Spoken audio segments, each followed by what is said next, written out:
Hey everyone, and welcome. Today we're jumping right into a really powerful passage from Isaiah chapter 8. It's a message for a nation that was absolutely paralyzed by fear, facing this huge political crisis, and it forces them to make a spiritual choice that, you'll see, still echoes today. Let's get into it. So, let's set the scene. It's about 734 BC, and the kingdom of Judah is in a world of trouble.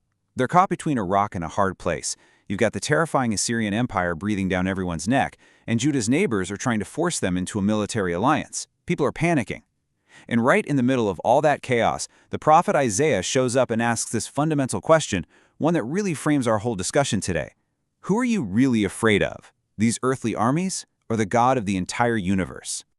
So, we're kicking things off with verses 9 through 13.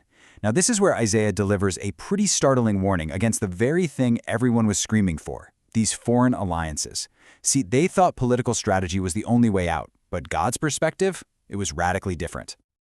Isaiah really hammers this point home, especially in verse 10. He warns Judah, and get this, he does it 3 times. If you team up, if you gird yourselves for battle with these human alliances, you will be broken in pieces. Any plan you make, any deal you sign, it's all going to fail. And the verse gives just one simple, incredibly powerful reason why. For God is with us. And that metaphor, broken in pieces, is so important. The original Hebrew word paints this picture of a clay pot being completely, utterly shattered. We're not talking about a little crack here. This is total annihilation.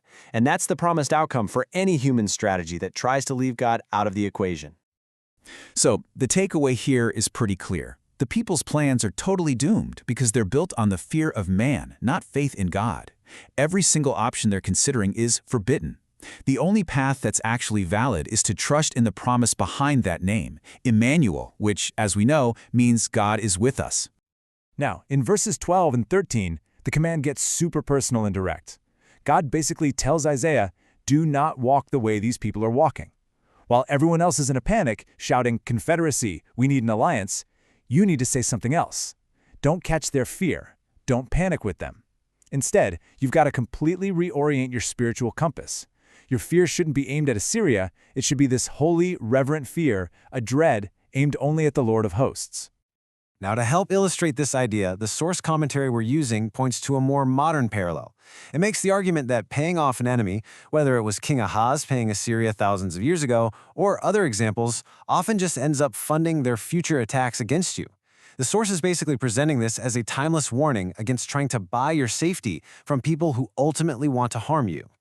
And so this entire first section really just boils down to one critical choice. It's this call to sanctify the Lord, to set him apart in your mind and heart as holy as supreme. The people are being told, point blank, stop being terrified of a temporary earthly power and start feeling a deep sense of awe and reverence for the one who actually holds all the power. Okay, so you have this choice, and that choice has some pretty dramatic consequences. As we see in verses 14 and 15, the Lord himself can become 2 totally different things to 2 different groups of people, and it all depends on where they decide to place their fear.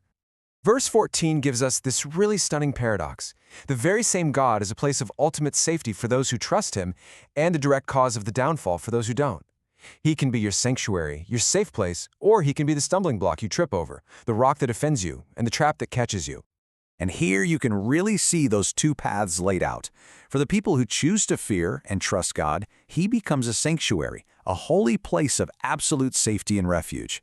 But for those who reject him and choose to trust in human deals, that very same divine presence becomes the obstacle they trip over, the rock that offends them, and the hunter's snare that leads right to their capture.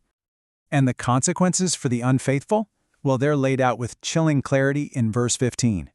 The path of disobedience starts this terrible domino effect of disaster. First you stumble, then you fall, then you're broken, then you're trapped, and finally, you're taken away into captivity. It's the direct, unavoidable result of choosing the wrong thing to fear. All right, so for our final section, the focus shifts. Isaiah has delivered this incredibly heavy warning, and now he's told to preserve it. And this is where we see how he and his own family become the living, breathing embodiment of the entire prophecy. It's pretty amazing. So in verse 16, God gives this fascinating command: bind up the testimony, seal the law. It's like he's telling Isaiah to put this prophecy in a time capsule. It had to be protected, kept safe from being changed or ignored, and it was sealed away among Isaiah's disciples until the time was right, until the events it predicted actually happened, proving it came from God. So what's Isaiah's personal response to all this? Well, in verse 17, he makes this incredible declaration of faith. Even as he says that God is hiding his face from the house of Jacob because of their sin, Isaiah says for himself, "I will wait upon the Lord, and I will look for him." In the face of a national crisis of faith, he personally chooses to trust.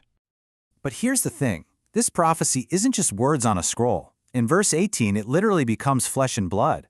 Isaiah declares that he and his children are for signs and for wonders in Israel. Their very existence, and especially their names, are a living message from God to the entire nation.